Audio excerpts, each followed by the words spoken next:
سلام مجدد به شما دوستان عزیز. اگر صدا و تصویر صفحه رو دارید لطفاً 2 تا پلاس ارسال کنید. بسیار عالی. خب این بحث رو ادامه بدیم و برسونیم به حالا مبحث واگرایی‌های زمانی که تقریبا مبحث واگراییمون جمع‌بندی بشه. بعد از این حالا میریم سراغ یه سری از ابزارها و انشالله بحث رو میرسونیم به جایی که نهایتاً جلسه آینده تمام بشه بحث. نکته بسیار مهمی که توی این تصویر وجود داره، ببینید ما یک ریزش خیلی قوی داشتیم و یک صعودی که به نسبت این هم قوی هست، ولی هنوز قیمت به سقف قبلی نرسیده. اندیکاتور سقف قبلی رو رد کرده، به این میگیم HT منفی و از طرفی هم روی A تا B یک فیبوناچی رسم کردیم. فیبوناچی ریتریسمنت دقیقاً توی تراز 62% این اتفاق داره میفته که تراز بسیار مهمیه. واگرایی ها کجا رخ بدن؟ در ترازهای واگرایی و طبیعتاً در ترازهای فیبوناچی و طبیعتاً این مکانهای مناسبی برای وقوع واگرایی هم بهش وزن بیشتری میدیم. اینجا باز همینطور اگه دقت کنید، باز تو ترازهای فیبوناچی از طرفی هم ببینید این موج عملاً همین رو مدل کرده، هم از نظر اندازه هم از نظر رفتار. این خودش یک ABC هست، این همینطور یک ABCه و طبیعتاً به اندازه موج قبلی مدل سازی انجام داده، هنوز سقف قبلی رو نزده، HT اتفاق افتاده و در نهایت ادامه نزول. پس دقیقاً مثل واگرایی معمولی اینجا هم همین بحث رو داریم که واگرایی ها کجا اتفاق بیفتن مهم هستن، مکانها و زمان مناسبشون کجاست. برای اشتیان دقیقا همین مبحث رو داریم در ترازهای استاندارد فیبوناچی، در نقاط پی آر زد الگوهای هارمونیک، در الگوهای برگشتی، در ساختارهای الیوتی، توی میدلاین ها و نقاط حمایت مقاومت داینامیک و استاتیک. اینا مهمترین مناطقی هستن که این واگرایی اگر رخ بدن قابل بررسی هستن و حتما باید حسابی بهشون بپردازیم. خب و اما یه چالش خیلی بزرگی که ما داریم این هست دوستان، ببینید این تصویر رو خوب دقت کنید. حالا ما یک روند صعودی داریم که در این نقطه شکسته شده. خب به طور پیش‌فرض در ذهن بسیاری از معامله‌گران هست که روند صعودی تموم شد و احتمالاً روند نزولی شروع شده و معمولاً اینجا شروع می‌کنن پوزیشن گرفتن جهت مخالف روند قبلی که صعودی بوده. این الان چه اتفاقی میفته؟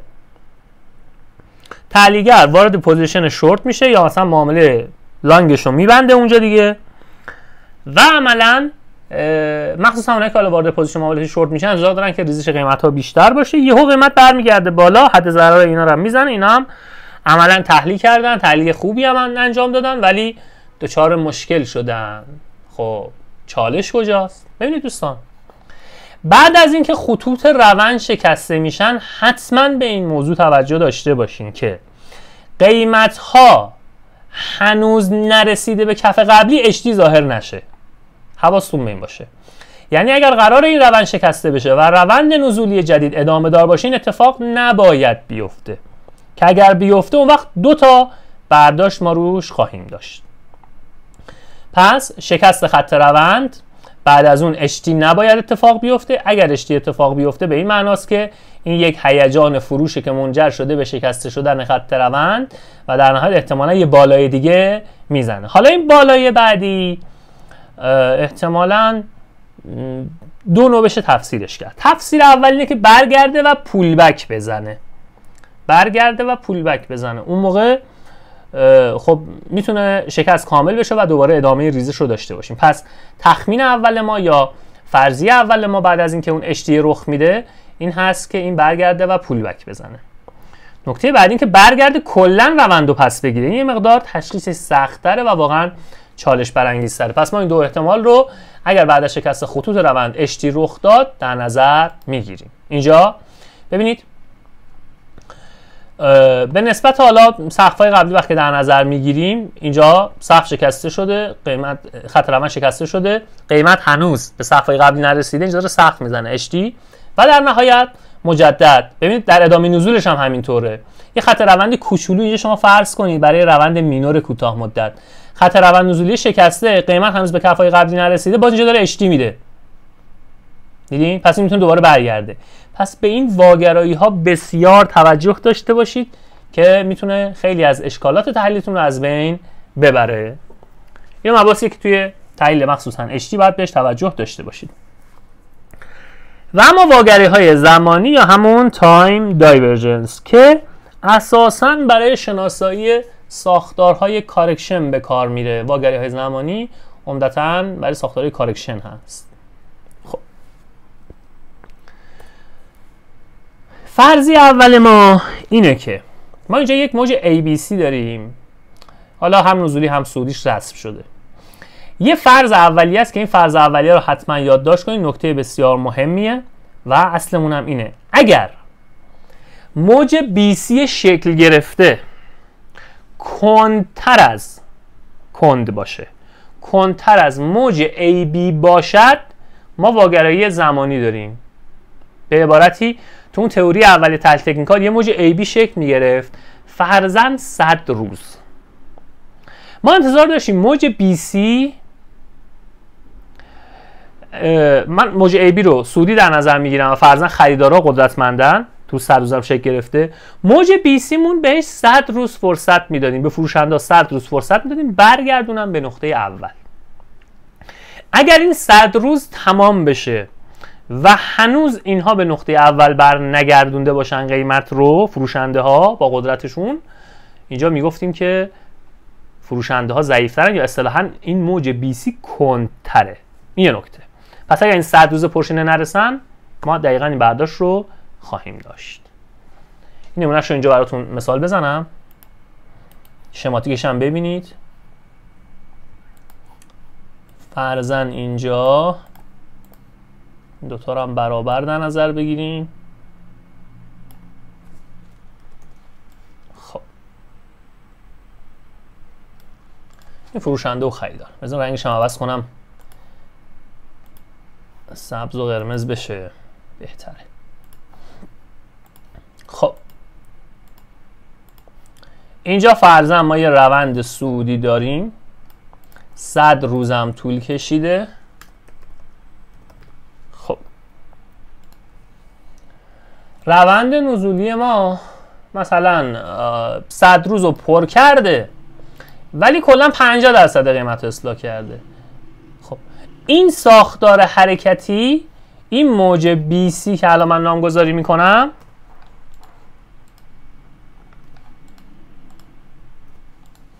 کندتر از موج ABه. پس اینجا الان ما میگیم که واگرایی زمانی داریم.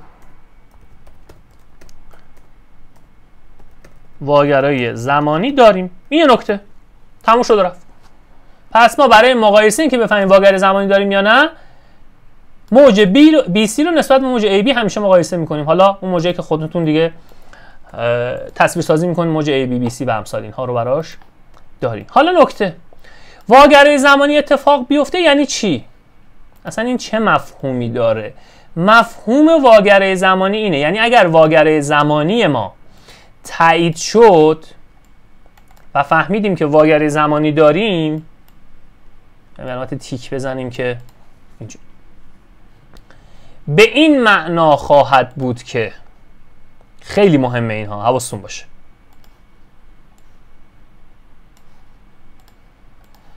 فعالان موج BC، حالا میتونه خریدار باشه میتونه فروشنده باشه، موج BC، من دیگه اینجا فارسی می نویسم ناچارن، چون اگر BC بخوام انگلیسی بنویسم جابجا میشه، اذیت میشیم. فعالان موج BC از فعالان موج AB ضعیفتر هستند. خب حالا درستش کنیم که شما هم راحت درکش کنید. پس این موج BC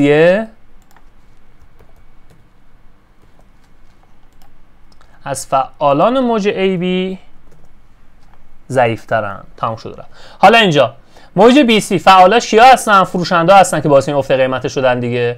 خب چون این کندتر واگرای زمانی داریم، پس عملاً این فروشندگان نسبت به این خریدارا ضعیف‌ترن. تمام. بس شد. تا الان از اول دوره تا حالا خیلی مفصل داشتیم، فقط روش اسم نذاشته بودیم که از این بعد بهش میگیم واگرای زمانی. این مفهوم رو متوجه شدین که حالا من برم انواعش رو توضیح بدم. ابهام ندارین؟ اگر ابهام ندارین و متوجه شدین بگین که من برم ادامه بحث رو بگم و جمع بندی کنیم اینو.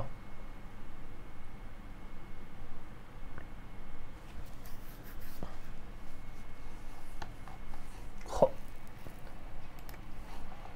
حالا ما دو نوع واگرایی داریم. یه نوع RTD داریم یا اصطلاحاً Regular Time Divergence یا واگرایی زمانی معمولی. یه دونه STD داریم یا Smart Time Divergence که واگرای زمانی هوشمند هست. خب اگر هم میخواید از این به بعد خیلی راحت این رو شناسایی کنید، یه روش دیگه هم میتونیم به کار ببریم. خیلی هم ساده است البته. خب همون مفاهیم هم هست، تفاوتی نداره، فقط نحوه بیانش متفاوته. میگیم اگر تایم BC بزرگتر از تایم AB باشه در RTD، تایم BC بزرگتر از تایم AB باشه، پس ما واگرای زمانی داریم. اینجا بخوام همین مثال براتون تکمیل کنم، فرض کنید که مثلا اینجا این ادامه داشته، نقطه C ما اومده رو این کف، نقطه C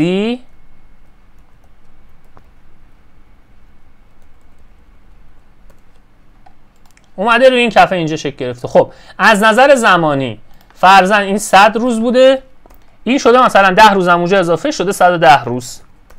خب پس عملاً از نظر زمانی بزرگتره تایم BC 110 روز بزرگتر از تایم AB که 100 روز است. پس اینجا ما واگرای زمانی داریم. میشه چی؟ میشه RTD. این واگرایی که این بزرگتره میشه RTD. نمونه‌اش حالا با هم دیگه بررسی میکنیم. STD رو برمیگردم توضیح میدم بهتون. ببین همین RTD رو بررسی کنیم با هم دیگه. ببینید از این نقطه A تا B شما ابزاری مختلفی میتونید اندازه‌گیری کنید باشون، نوسان مختلف تحلیل تکنیکال. 13 کندل طول کشیده. از B تا C مثلا 26 کندل. واضحاً این 2 برابر اینه. پس تایم BC بزرگتر از تایم AB، پس ما واگرای زمانی داریم. واگرای زمانی به چه معنا بود؟ به این معنا که فروشنده ها در موج BC ضعیفتر از فروشنده ها ضعیفتر از فعالان موج AB هستن که خریدارا بودن. اینجا باز همینطور از این کندل تا اینجا بودن 4 تا یا 5 تا کندل، از اینجا تا اینجا بودن 10 یا 11 کندل. پس طبیعتا این تایم ریزش 2 برابر تایم صعود بوده و نتونسته به نقطه اول برگردونه. به همین جهت میگیم که واگرایی زمانی داریم از نوع RTD، چون تایم BC بزرگتر از تایم AB هست. باز اینجا همینطور. ببین از این نقطه تا اینجا 32 کندل، از A تا D که خودش بازی الگو هست 51 کندل. خب پس این زمان A تا D بزرگتر از زمان مثلا نقطه 0 تا A. پس عملا زمان اصلاحمون بزرگتر از زمان موج قبلمونه. به همین جهت ما واگرای زمانی داریم. پس این میشه RTD. خب و اما اینجا ما یه ساختاری داریم که عملاً یه مقدار تحلیلش سخت میشه. نکته‌ای که اینجا هست اینه که ما یه روند نزولی داشتیم که اومده حمایت رو شکسته، حالا قیمت مجدد داره برمیگرده به این سطح. میخوایم بفهمیم که آیا این ناحیه تبدیل سطوح اتفاق میافتد یا نه. اولا که ما قبلا یاد گرفتیم که اگه این ناحیه میخواد تبدیل سطوح بشه، یکی از مهمترین نشانه‌هاش اینه که اینجا HT وجود داشته باشه. همون دوره‌ای که داشتیم در مورد تبدیل سطوح و سطوح دینامیک و امثال صحبت می‌کردیم، نکته رو بهتون گفتم تو جزواتون یادداشت کردید. خب ولی نشانه‌های دیگه چیه؟ بیام ببینم واگرای زمانی داریم یا نداریم. خب واگرای زمانی واضحاً این تایم، اگر بخوایم این رو ما اندازه‌گیری کنیم،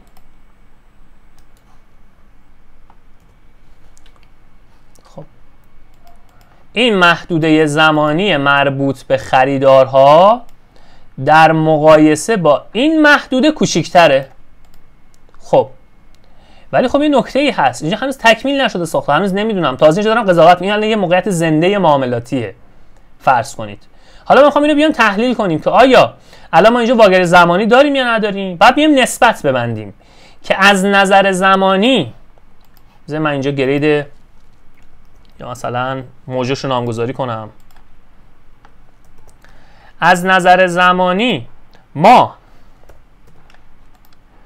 موج BC مون چقدر طول کشیده و به نسبت AB چه درصدی از AB رو اصلاح کرده یا طی کرده از نظر زمانی، و از طرف دیگه بیایم از نظر قیمتی مقایسه کنیم ببینیم که این موج BC چند درصد از قیمت AB رو اصلاح کرده. اون موقع باید بیایم قضاوت کنیم که آیا این واگری وجود دارد یا ندارد. خب کاری که میکنیم چیه؟ اولا باید بریم STD رو یاد بگیریم، فرمولش هم حفظ کنیم که چیز سختی نیست، خیلی ساده است. برای اینکه ما بیایم STD حساب کنیم یه سری محاسبات لازم انجام بدیم. حالا اصلا چه زمانی STD لازم میشه؟ ببینید تفاوت STD با RTD چیه؟ این اول با هم دیگه بحث کنیم روش، بعد بیام سراغ این. ببین تفاوت STD با RTD اینه. من همین موج رو الان مدل سازی میکنم براتون، این یه تیکه رو که تفاوت این دوتا رو اول تشخیص بدیم. اصلا ما کیا باید بیایم سراغ STD؟ چه زمانی الزامی میشه استفاده از STD؟ خب فکر کنید این همون موج A است، A تا B. اینجا نقطه A، اینجا نقطه B. خب ای بابا B فرضاً هم این نزولی بوده دیگه، دقیقا مشابه همین رو من اینجا مدل سازی کردم. حالا اگر BC ما یه همچین حالت واضحی داشته باشه، مثلا BC مون یه همچین حالت واضحی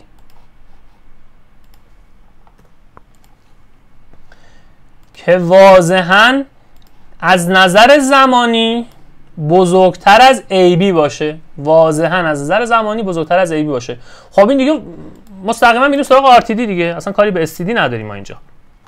چرا؟ چون تایم BC بزرگتر از تایم AB. تمام شده رفت. تایم BC بزرگتر از تایم AB. اینجوری قضاوتی ندارم که برم کدوم استفاده کنم. اون برهه هایی از زمان و اون حالت هایی که موج BC ما از نظر زمانی از AB کمتره، اون وقت لازم من برم محاسبات STD انجام بدم. پس اگر مواردی رخ داد که مجموعه زمانی موج BC مون کوچکتر از AB بود، اون موقع باید بریم STD حساب کنیم، چون باید نسبت بگیریم اون موقع، نسبت قیمت و زمان. همینجا همیشه دیگه تابلوه، ابهامی روش نداریم. خب چیکار میکنیم اینجا؟ تایم BC رو تقسیم بر تایم AB میکنیم، یه Xی به دست میاد. بذار من اینو براتون اصلاح کنم. این فرمول رو اینجوری بنویسین که راحت تر درکش کنید، سخت نشه، چون اینجا مثلا میشه تبدیل متغیرهای مختلف هم دیگه، اینجوری اذیت میشید. خب این X و Y رو حذفش کنید، این هم درستش میکنیم. این است، چون اینجور سردرگم کننده است، اذیت خواهید شد. خب ما یه کار میکنیم، بعد بیایم یه تابع T حساب کنیم، نسبت زمانی موج BC به موج AB. پس تایم BC رو تقسیم بر تایم AB میکنیم، بهش میگیم T، یا مثلا دیگه چون T بزرگه T کوچیک میذاریم، تابع T کوچیک. یه خورده مدل مهندسی به این قضیه نگاه کنیم. اینجا T رو حساب میکنیم، T مون یه درصدیه، مثلا تایم BC نسبت تایم AB 50%، 40%، نسبتش نیمه مثلا، یه همچین حالتی فرضاً. خب بعد میایم پرایس BC رو پرایس AB مقایسه میکنیم، این هم اسمش رو میذاریم P دیگه، نگیم X و Y که بعدا سردرگم بشیم XT بود، XP بود، X چی بود، همینجا خیلی راحت. خب مثلا پی ما نسبت قیمتیمون 30% اصلاح کرده، مثلا میگم این از این. حالا میگیم اگر T بزرگتر از P بود، اون موقع ما STD داریم. این اینجوری اصلاح کنید بنویسید، کامل درکش خواهید کرد. ببین میگیم STD. پس کاری که میکنیم نسبت زمان BC به زمان AB رو میگیریم، میشه تابع T. نسبت قیمت BC به نسبت قیمت AB رو میگیریم، میشه تابع P. و در نهایت اگر زمان ما بزرگتر از قیمتمون بود، یعنی نسبت زمان BC به AB بزرگتر از نسبت قیمت BC به AB بود، اون موقع میگیم که STD داریم. با هم دیگه هم محاسبهش میکنیم، نگران نباشین. یکی دو نمونه حساب میکنیم که دستمون بیاد چه خبره.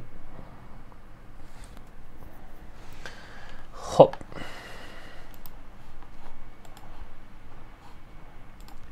حالا ما هم دیگه اینو محاسبه کنیم. خب الان ما یه همچین حالتی داریم. این محاسبات رو میخوایم انجام بدیم.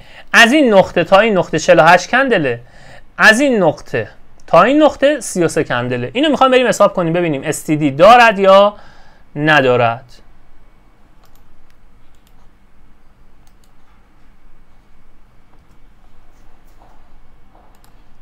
این برم بذاریم برای محاسباتمون. این هم هست.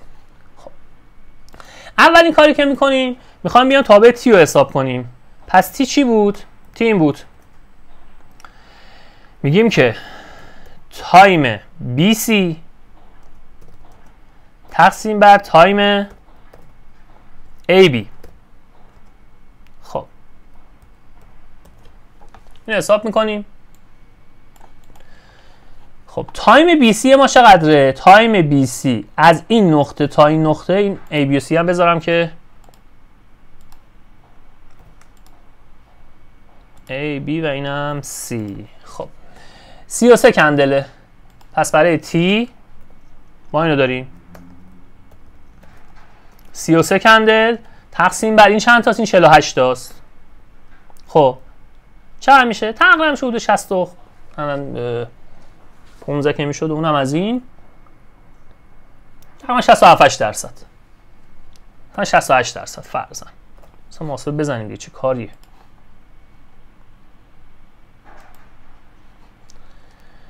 سی و سه به 48 68%. اوکی این از این. خب این قسمت رو حساب کردیم. تی ما به دست اومد. میریم سراغ نسبت پی. خب پی رو میخوایم حساب کنیم. میگیم که پرایس BC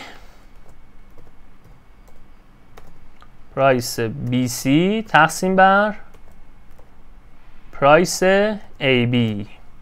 یه وقت مثلا شما ممکنه اینکه پرایس AB اول بود، کدوم صورت بود، کدوم مخرج بود، همیشه بدونید که ما میخوایم اون موج آخر رو مبنا قرار بدیم. پس همیشه مثلا پرایس BC یا تایم BC که در صورت اون کسره قرار میگیره. یه وقت اینا رو اشتباه نکنید. خیلی ساده میشه اینا رو مثلا تو ذهن تعریف کرد که هیچ وقت چالش نشین. خب ببینید پرایس BC اینجا، من باید اینجا هم خط بکشم که دیگه این رو بیارم بالا بنویسمشون.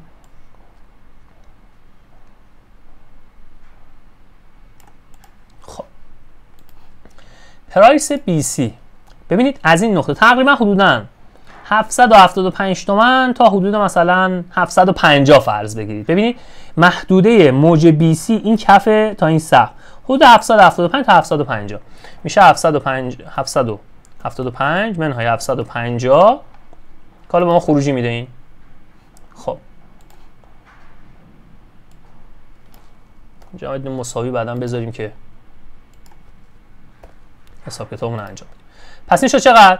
این شد الان 25 واحد قیمتی. پس اون بازه زمانی بازه قیمتی BC 25 واحد قیمتیه. حالا برای این AB میریم حساب میکنیم. خب از این نقطه حدوداً 830 تا این کفی که 750 بود دیگه. خب 830 منهای مثلا 750 چند واحد میشه؟ میشه 80 تا. من میزنم 75 که دیگه روند شه. مثلا 80 هم می‌نویسین که حالا بدین روند. من اینو بخوام حساب کنم پس خیلی راحت متوجه شدیم که عملاً این قسمت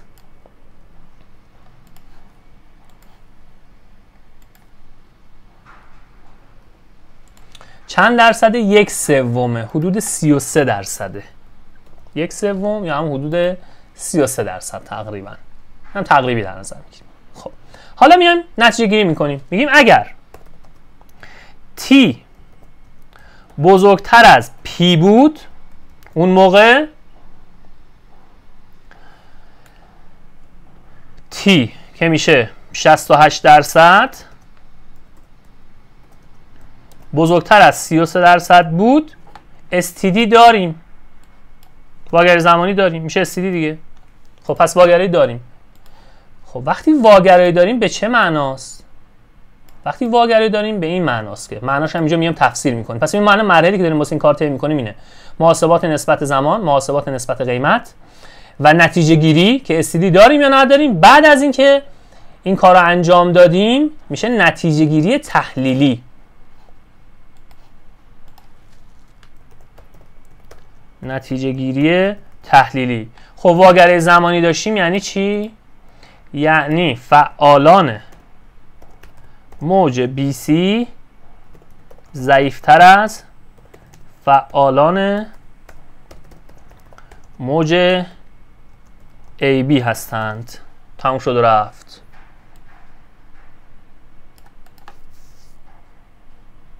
یعنی این خریدارا که این موج رو شکل دادن ضعیفتر از فروشنده های موج نزولی هستند نظر قدرتی. چرا؟ چون این خریدارها 68% از زمان موج AB رو طی کردن از نظر زمانی، ولی فقط تونستن 33% از قیمت موج AB رو اصلاح کنن. پس ضعیفترن. اینا زمانی قدرتشون برابر میشد که در این مدت 68% زمانی 68% قیمت رو هم طی میکردن، 68% قیمت رو اصلاح میکردن. اگه اون وقت اینا مثلا تو این 68% زمان، ببخشید من اینو اشتباه رسم کردم، مثلا تو این زمان دیگه، چون زمانش باید برابر باشه. حالا مثلا اگر تو این بازه زمانی 90% قیمت رو برگردونن، یعنی توی 68% زمان 90% قیمت رو برگردونده باشن، اینجا متوجه شدیم که خریدارا قوی ان دیگه. مثلا اونجوری که واگرای زمانی نداریم. به این صورت اصل برداشتی که ما اینجا داریم اینه که خیلی فنی در رابطه با استیدی اینجا داریم روش صحبت میکنیم. نکته بعدی، استیدی تقریبا واگرای زمانی استیدی شاید 5% مواقع به کارتون بیاد، 95%ش RTD خواهد بود. شما از این استفاده میکنید. 5% مواقع هم یه استیدی به کار میره. مثلا کسی از اون استفاده نمیکنه. معمولا استیدی هم یادتون خواهد رفت قطعا، چون کم استفاده میشه قطعا این سیستم و محاسبات و همین روش ها فراموشتون خواهد شد. این از کلا این مبحثی که امروز بهش پرداختیم. سوال یا ابهام دارین دوستان؟ آقای میکائیلی میگن که با چشم معمولا قابل مشاهده هستن. بله، با چشم خیلی راحت تشخیص داده میشن. بله، تعداد کندل برام مهمه. بله، نه تعداد کندل مهمه چون ممکنه یه سال هم بسته باشه دیگه. بله. و اینکه قیمت رو واحدی حساب کنید درش هر جفتش رو میتونی انجام بدی، فرقی نمیکنه آیه میکائیلی. هیچ فرقی نمیکنه. من بیشتر اصلا واحدی مبنا قرار میدم واسه شو بخواید. برای خودم واحدی. ولی هیچ فرقی نمیکنه. خب. و در نهایت ببین نتیجه چی میشه؟ نتیجه همچین اتفاقی میفته که این ناحیه تبدیل میشه و این نقطه متوجه میشیم که بله، با توجه به این استیدی که ما محاسبه کردیم و وجود داشت، خریدارا ضعیف‌تر هستن. پس احتمال تبدیل این سطح به مقاومت بسیار بالاست. حالا اگر HT هم بین این نقطه و این سقف‌ها وجود داشت، HT منفی، متوجه میشیم که بله، از نظر شتاب حرکتی همون تحلیل واگرایی ها هم دقیقاً همینطور خواهد بود. به طور کلی ما باید سعی کنیم که همیشه هر سه نوع این واگرایی هایی که تا اینجای کار در مورد صحبت کردیم رو به کار ببریم، ازشون استفاده کنیم توی تحلیل هامون که بتونیم نتیجه‌گیری خوبی داشته باشیم در حتی حالا تکنیکال کلاسیک. خب در مورد واگرایی ها سوالی ابهام نداریم. مبحث واگرایی ها تموم شد و قطعا نباید سوال یا ابهام خاصی داشته باشیم. تا حدود زیادی مطالب پوشش داده شده و از اینجا بعد میخوام بریم سراغ یه ابزار خیلی خوب، در مورد ابزار چنگال هم صحبت کنیم. هرچند که من در آینده یک ویدیو اختصاصی تر و مهمتر از کاربردهای چنگال براتون قرار خواهم داد که میتونه خیلی بهتون کمک کنه. زنده باشید. خب یه مختصری از چنگال بگیم، بس امروز هم خورده زودتر جمع میکنیم که بریم ان شاءالله برای جلسات آینده بیایم در مورد چنگال صحبت کنیم. من جلسه بعدی فقط دیگه میام در مورد کاربردهای چنگال صحبت میکنم. این جلسه مختصری از چنگال معرفی میکنیم و ان شاءالله بریم سراغ مباحث بعدیش در جلسات بعد. خب چنگال اندرو یکی از ابزارهای بسیار کاربردیه که خیلی میتونه تحلیلگرا کمک کنه. حالا ببین اصلا فلسفه‌اش چیه. فلسفه چنگال اندرو فلسفه و تکنیک اصطلاحاً میدین لاینه. یعنی چی؟ فرضاً ما اینجا یه خط داریم، یه خطی از اینجا به اینجا رسم میکنیم به این صورت. این است. خب بعد میایم چی کار میکنیم؟ اینجا من نامگذاری کنم براتون. مثلا اینجا میذاریم A، اینجا میذاریم B و اینجا رو میذاریم C. خب حالا تئوری اصلی این بحث اینه که ما میایم از ابتدای نقطه A یا ماژور A خطی رو طوری رسم میکنیم که از میانه این چنگال رد بشه.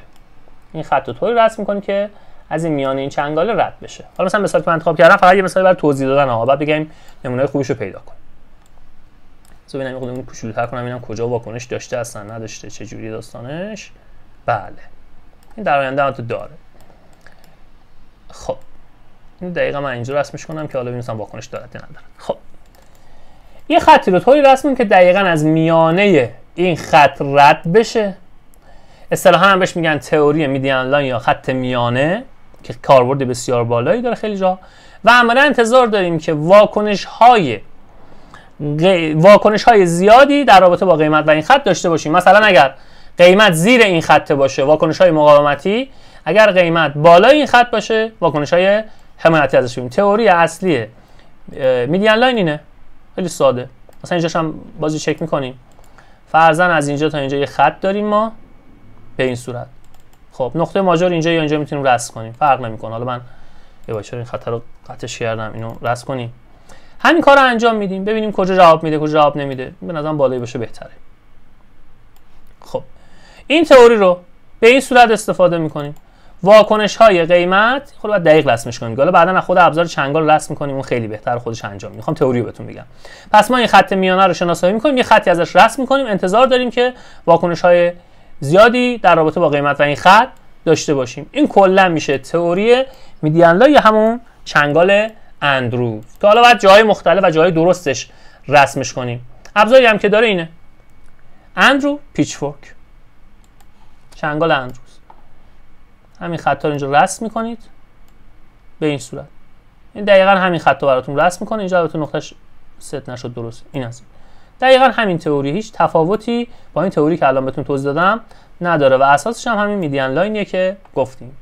حالا بخشای مختلفی داره. حالا بریم نمونه‌های دیگه‌ش هم پیدا کنیم با هم دیگه. مثلا یعنی اینجا چی داریم؟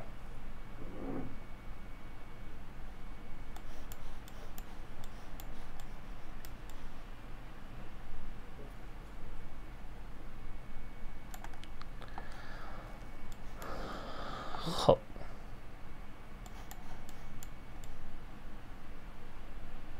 مثلا اینجا به نظرم گزینه خوبی باشه، یه تست بزنیم ببینیم چی عذاب در میاد. خب این از این خطر همیشه میدین لاینش باید فعال باشه. البته بعدا نمیدونی چنگال رسم کنید، ابزارش هست. خب ببین اینجا دقیقاً وقتی مثلا شما این رو رسم می‌کنید از این مید لاین یک بار، دو بار، سه بار واکنش‌های خیلی خوبی به این ناحیه داشته عملا. این تئوریه که پایه و اساسش همین میدین لاین است. خب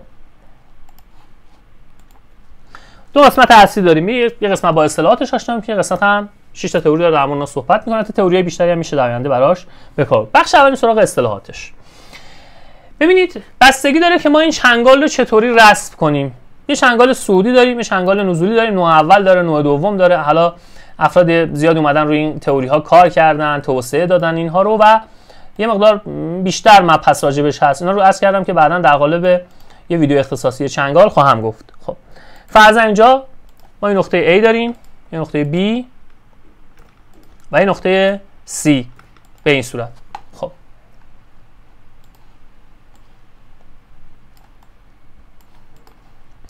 خطی رو طوری رسم میکنیم که از میانه این رد بشه. خب خود چنگال دیگه اینجا بگم بابا، خطی رو طوری رسم میکنیم که دقیقاً از میانه چنگال رد بشه. حالا دقیقاً به موازات این خط خطوطی رو از نقاط B و C عبور میدهیم به این صورت. این میشه چنگال اندروس به همین سادگی. نمیخوری به این بالاتر که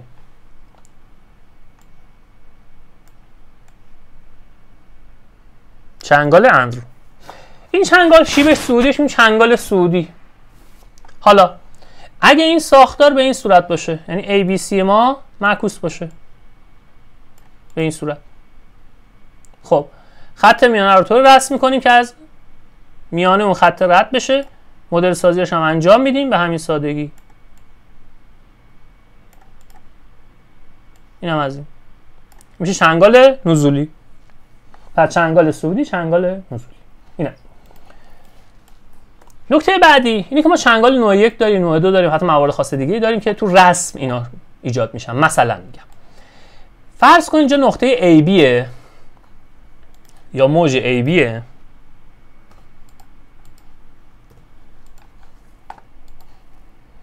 حالت موج C ما به این صورته، چنگال نوع دوم. وقتی من این خط رو رسم میکنم اگه سعودی بشه شیبش بسیار کم یا حتی یه وقتایی میتونه نزولی باشه، بستگی داره نقطه C کجا شکل گرفته باشه. به این صورت چنگال نوع دوم. پس میتونه انواع اقسام حالات شکل بگیره که ایدئال ترین حالت اوله، حالتی که نقطه C در میانه موج ABه. این حدودای مثلا بین 38% تا 62%شه. اصلاح BC نسبت به AB بودن بین 38 تا 68 باشه. یه وقتی هست این نه، C اومده کلا A رو فتح کرده، نقطه A تقریبا بین B و C هست. اون حالا از نوع معکوسش ها حواستون باشه. پس این چنگال نوع دوم، چنگال نوع اول. ما بیشتر با این نوع اوله کار داریم، زیاد با اینا فعلا کاری نداریم. اینا ان شاءالله بعداً در ویدیوهای مختلف توضیح خواهم داد. پس ما با این نوع کار داریم، نوعی که موج C یا نقطه C بین AB باشد، نه حالتی که A بین BC باشد. این دوتا متفاوتن. پس چنگال سعودی اگر شیبش سعودی باشه این چنگال سعودی، ایدئال ترین حالتی بود که نقطه سوم بین نقطه 1 و 2 باشد و برعکسش چنگال نزولی. خب برای رسم چنگال ترجیحاً نیاز به 3 تا ماژوره. یکی در میون داریم. یعنی چی یکی در میون؟ یعنی حالت. من واتوسو بیارم خورده شسته رفته تر و بهتره برای این کار. خب فرضاً این حالت داریم، اینجا الان خودش یه نقطه ماژوره، اینجا الان یه نقطه ماژوره، اینجا هم یه نقطه ماژوره. بعضی دوستان میگن میشه از نقاط مینور هم رسم کرد. بله، ولی خب میتونه براتون چالش تحلیلی ایجاد کنه، میتونه خطا داشته باشه. پس خیلی راحت اینجوری رسم میکنیم، از 3 تا نقطه ماژور رسممون رو انجام میدیم. میگن یکی در میون. چرا؟ یه دونه ماژور کف، یه دونه ماژور سقف، یه دونه ماژور دیگه کف. پس میشه کف، سقف، کف. یا برعکسش میتونه سقف، کف، سقف باشه. حالا حالتی که میتونه شکل بگیره اینا. کاربرد چنگال چیه؟ یکی از بهترین روش‌های کانالیزه کردن یک روند چنگاله. چرا؟ باند بالاش یه سری مفاهیم داره، باند پایینش یه سری مفاهیم داره، شکست چنگال یه سری مفاهیم داره. اگر قبل از اون ساختار الیوتی داشته باشیم یه سری مفاهیم داره.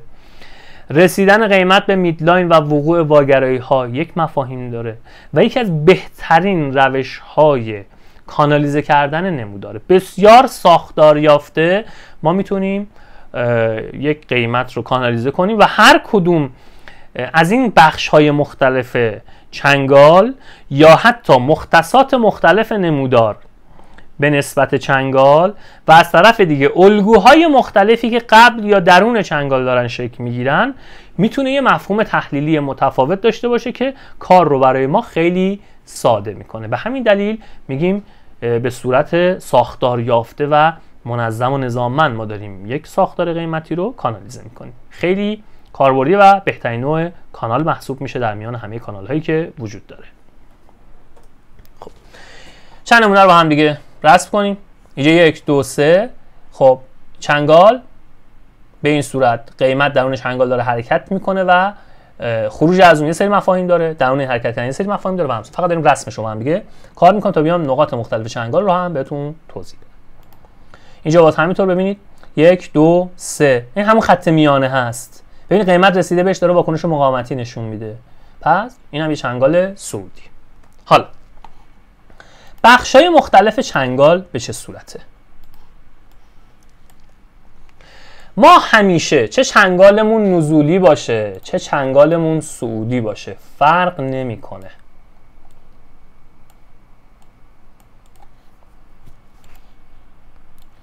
به باند بالاش میگیم باند رونق خرید، به باند پایینش میگیم باند رونق فروش.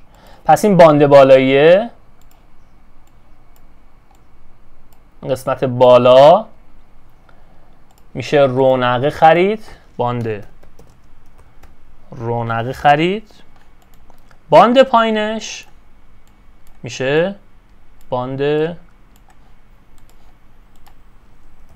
رونق فروش.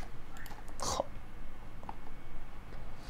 باند رونق خرید به چه معناست؟ یعنی اینکه خریدارا دست برتر رو دارن، سطوح حمایتی با شخصیت ترن و بیشتر برای میدلاین یک وزن حمایتی قائلیم. میشه باند رونق خرید. به حمایت ها وزن بیشتری میدیم. خیلی ساده تر اگر بخوایم در موردش صحبت کنیم. باند رونق فروشیه.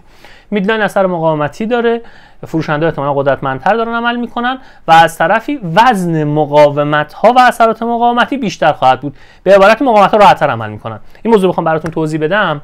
ببینید یه دوره رشد بازار یا مثلا دوره تورمی بازار بورسمون رو در نظر بگیرید در مقابل یک دوره منفی بازار یا رکودی بازار. مثلا از سال 98 تا نیمه 99 رونق خرید و 99 تا مثلا حدود 401 رونق فروش. در اون دوره مربوط به رونق خرید اخبار مثبت به شکل اغراق آمیزی بهشون بها داده میشه. وزن بیشتری دارن، حمایت ها بیشتر عمل میکنن، حمایت ها نمیشکنن به این سادگی ها. مفهومش اینه. اونجا باند رونق خرید دوره تورمی سعودیه.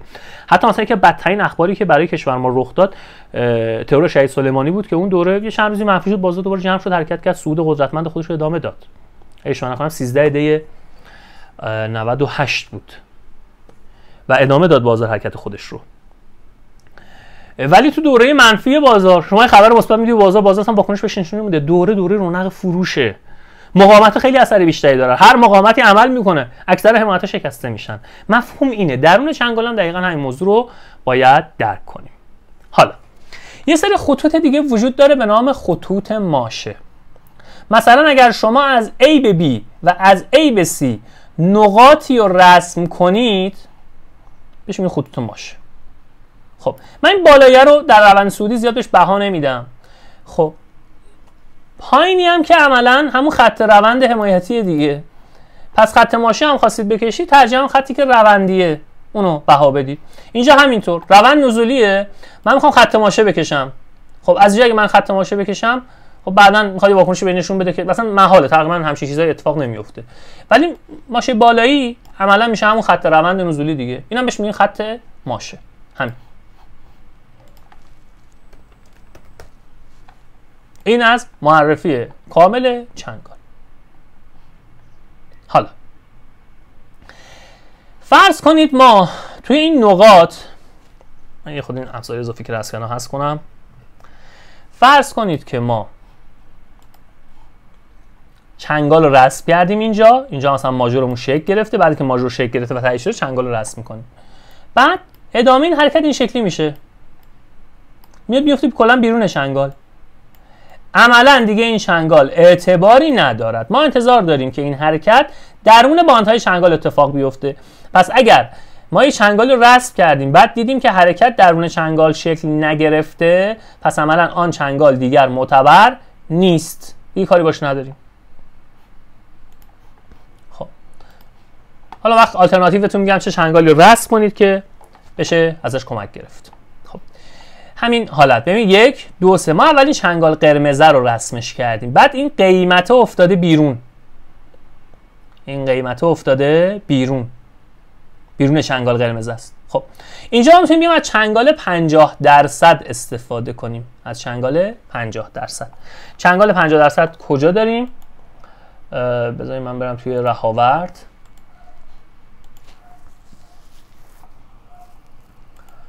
مثلا یه سهمی و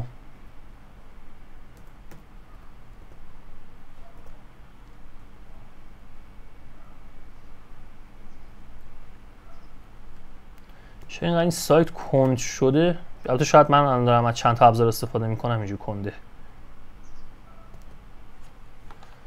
یه سهمی رو بیاریم بررسی کنیم، چنگال 50% هم روش رسم کنیم.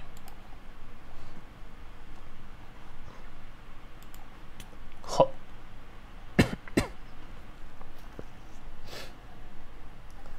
من قسمت انتهایی چنگال بکشم. چنگال انتخاب میکنید، ببینید پیچ ورک چنگال اصلی همینه. فرضاً من اینجا اینو رسمش میکنم به این صورت. خب این چقدر خوب تو این باند چنگال حرکت کرده. حالا همینجا من خواستم جلوتر این نکته رو بگم، همینجا بهتون بگم. ببینید خود چنگال و باندهای چنگال به معنای یک زندانه، به معنای یک زندان.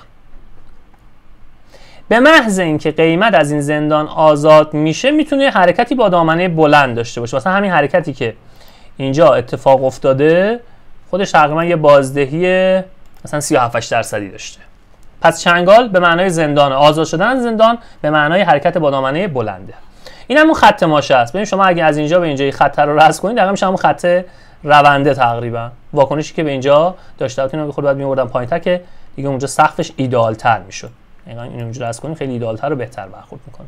این از این چنگال. حالا نمونه‌ای که قیمت بیفته بیرون چنگال خیلی سخت پیدا میشه. من اینجا براتون یه نمونه رو خودم شبیه سازی میکنم.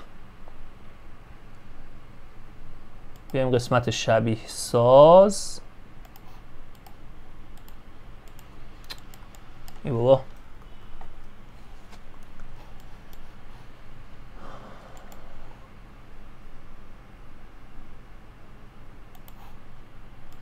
مثلا این از این فکر کنی همچین اتفاقی افتاده، بعد حرکت بعدیمون این شکلی بوده.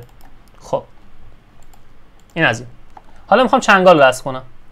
در حالت عادی میام یه همچین رسمی رو انجام میدم، بعد میبینم کلا این نمودار جدید افتاده بیرون چنگال، این چنگال دیگه معتبر نیست. حالا میتونم چیکار کنم؟ میتونم بیام و در نهایت یه چنگال 50% یا اصلا شیفت پیچ فورک استفاده کنم. شیفت پیچ فورک. چنگال دیگه ما 4 نوع چنگال داریم برای رسم که خدمت شما عرض کنم اینا رو بعد بذاریم در جایگاه خودشون راجبشون صحبت کنیم. فعلا ما ماکسیمم دیگه از این پیچ فورک 50% استفاده می‌کنیم. اینا رو بعدا در دوره خود چنگال خواهم گفت. خب اینجا به این صورت 50% رو رسم می‌کنیم. مثلا میفته مثلا روی میدلاین. اینجا چه شکلیه؟ حالا این 50% اصلا چطوری میاد این رسم رو انجام میده؟ ببینید شما میتونید یه خط رسم کنید از اینجا به اینجا. اوکی. میدلاینش کجاست؟ میدلاین میفته اینجا. حالا یه خط عمودی حالت گونیا بسازید دیگه. خط افقی اینجا فرض کنید. بذار من یه مثلث اینجا براتون رسم کنم. این مثلث کجا رفت؟ اینجا مثلا. من اگر اینجا برای شما یه مثلث رسم کنم یه همچین حالتی میشه. اوکی. دقیقاً این شیفت پیچ فورک 50% چنگال 50% اینو تو ذهنتون داشته باشین. من میخوام اینو حذفش کنم. خب میام همین چنگال معمولی رو رسم میکنم در حالت عادی. این رسمش میکنم اینجا به این صورت. بعد میام چیکار میکنم؟ نقطه شروعش رو میبرم رو 50% این گونیاه. به این شکل. حدود 50%. پس عملا اگر یه وقتا نرم افزاری مثل متاتریدر که این چنگال 50% رو نداره خیلی راحت میتونید شما بیاد این کارو انجام بدید خودتون. یه خط عمودی اینجا رسم میکنید، فعالش میکنید، تراز 50% رو پیدا میکنید، اینو رسم تنظیم میکنید اینجا. و همین راحتی میشه چنگال 50% ساخت توی نرم افزارهای مختلف. مثلا نمونهش رو بهتون توضیح بدم. ما اینجا توی نرم افزار متادیتر چنگال 50% نداریم. کاری که میکنم اینه ABC. خب اینو دارمش الان به این صورت. حالا فرض که من چنگال رو رسم کردم، البته باید بیارمش این پایین. اینجوری باید بشه.